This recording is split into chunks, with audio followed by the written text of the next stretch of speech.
रुक कर लेते हैं। बशरत बुखारी साहब सीनियर लीडर हैं पीडीपी के और जम्मू कश्मीर के तो सेलिब्रिटी रहे ही हैं, आवाज़ की दुनिया के बड़े नेता हैं और पूर्व कानून मंत्री हैं।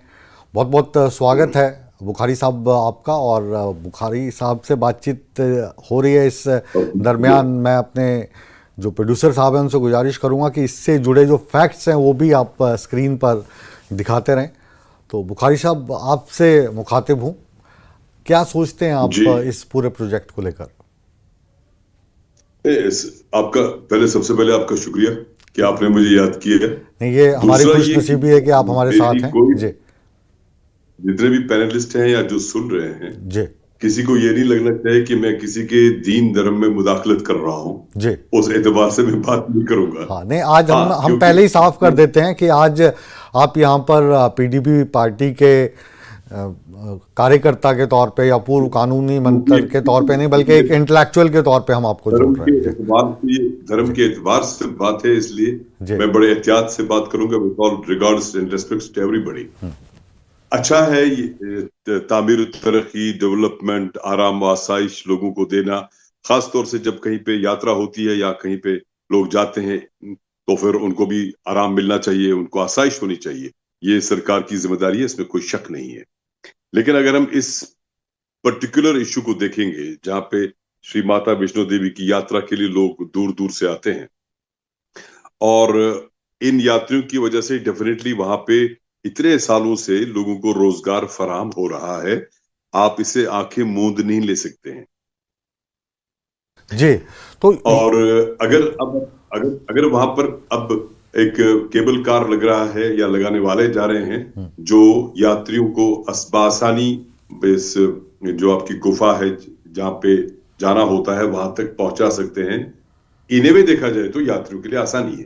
लेकिन एट द सेम टाइम सरकार की ये जिम्मेदारी रहनी चाहिए और जिम्मेदारी होती है और है भी कि लोगों का रोजगार बना रहे।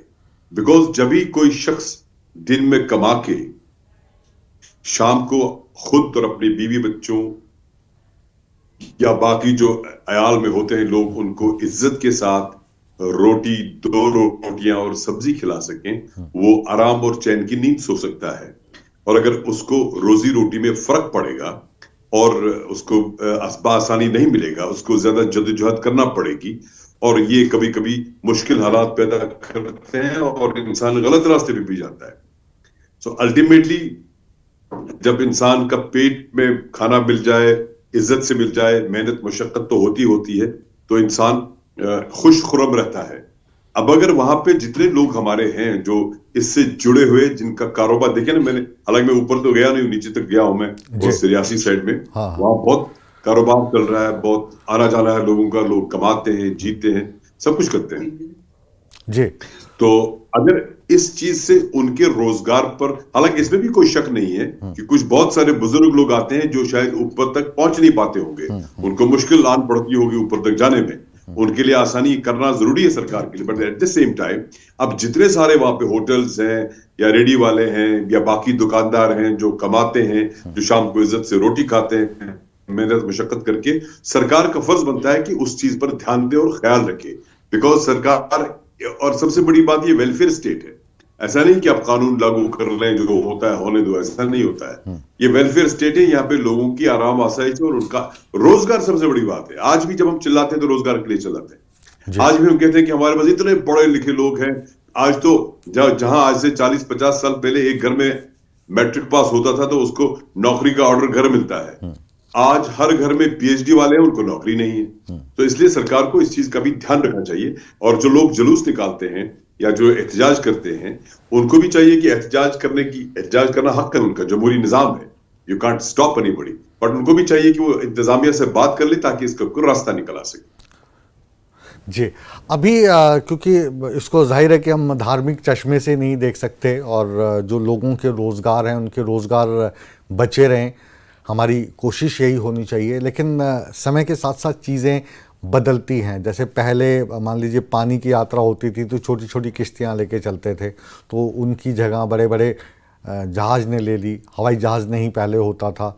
जब कंप्यूटर हमारे देश में आया था तब बोलते थे कि हम जो है युवा बेरोज़गार हो जाएंगे क्योंकि 10 आदमी का काम कंप्यूटर कर लेंगे। अब यही वाली जो आशंका है ये एआई को लेकर मन में है कि एआई आ गई तो बहुत सारे लोग, आर्टिफिशियल इंटेलिजेंस की मैं बात कर रहा हूँ, बेरोज़गार हो जाएंगे। तो ये तो समय के साथ साथ चीज़ें आएंगी। पहले और भी जगह पे ऊंट गाड़े चलते थे, बैलगाड़ी चलती थी, खच्चर से ही सारी पहाड़ी इलाकों में साजो सामान ले जाया जाता था, लेकिन सड़कें ज़रूरी थी वहाँ पर। इसी तरीके से रोपवे जैसी सुविधाएं भी ज़रूरी हैं या गैर ज़रूरी हैं, इसको आप किस तरीके से देखते हैं बुखारी साहब? आप जी, मैं आपको बताता हूं, आप सही बोल रहे हैं। यू कॉन्ट स्टॉप डेवलपमेंट को, टेक्नोलॉजी को आप स्टॉप नहीं कर सकते हैं। आज आप देख लीजिए हाईवेज बन रहे हैं तो किस तरह से वहां पे इक्विपमेंट आता है। जहां पे आपको एक मजदूर की हालत खराब होती थी, आज मशीन काम करती है, इसमें कोई शक नहीं है। लेकिन मैं आपको एक और मिसाल दे देता हूं राजपूत जी, वो ये है कि एक टनल बन गया हमारा उधमपुर और रामबन के बीच में, नाशरी इलाके में जी। और यूजुअली सड़क जाती थी हमारी उधमपुर से और समरौली से ऊपर जाके वो पहुंचती थी पटनी टॉप, तो पटनी टॉप से नीचे पहुंच जाती थी वो बटौत से नीचे रामबन नाशरी से जी। अब टनल आपका निकल गया नाशरी से, सीधा पहुंच गया इस पार, तो आपका पटनी टॉप और बटौत का इलाका सारा जहां पे उनका कारोबार था, बिजनेस था, वो आज भी, मतलब परसों भी कोई बात कर रहा था कि वो बड़ा ठप हो गया है और रोजगार के मुतलाशी लोग रोजगार के लिए परेशान है। इसमें कोई शक नहीं है कि हम आने जाने वालों को, जैसे आज हम 4-4.5 घंटे श्रीनगर से जम्मू और जम्मू से श्रीनगर बाय रोड पहुंच जाते हैं। पहले तो हमें 8-8 घंटे 9-9 घंटे लगते थे। इसमें कोई शक नहीं, आराम मिल गया। लेकिन एट द सेम टाइम शायद इसका सारा बोझ, इसका सारा खमियाजा शायद बटौत और उस इलाका जात को या इवन खुद वालों को उठाना पड़ा, क्योंकि उनका कारोबार सारा ठप हो गया, उस तरफ से जाता ही नहीं अब कोई। तो इसलिए सरकार की जिम्मेदारी, हम सब की जिम्मेदारी, सरकार की जिम्मेदारी ये भी है कि इन ए वे टेक्नोलॉजी ठीक है, डेवलपमेंट ठीक है, इसमें कोई शक नहीं है। आज बहुत आसानी है। आज जहां हमें गांव से श्रीनगर जाना पड़ता था हमें किताबें लाने के लिए या अखबार लाने के लिए या मैगजीन लाने के लिए, आज आपका गूगल पे सारे मैगजीन और सारे अखबार मिलते हैं।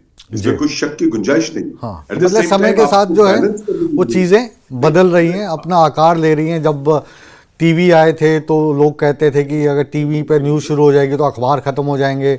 अब सोशल मीडिया चल पड़ा तो कुछ लोग कहते हैं कि टीवी पे जो ये न्यूज़ चलती हैं ये ख़त्म हो जाएंगे। लेकिन सब कुछ चल रही हैं, बल्कि और ज़्यादा ग्रो कर रही हैं। वापस आपके पास लौटूंगा, मनीष साहनी।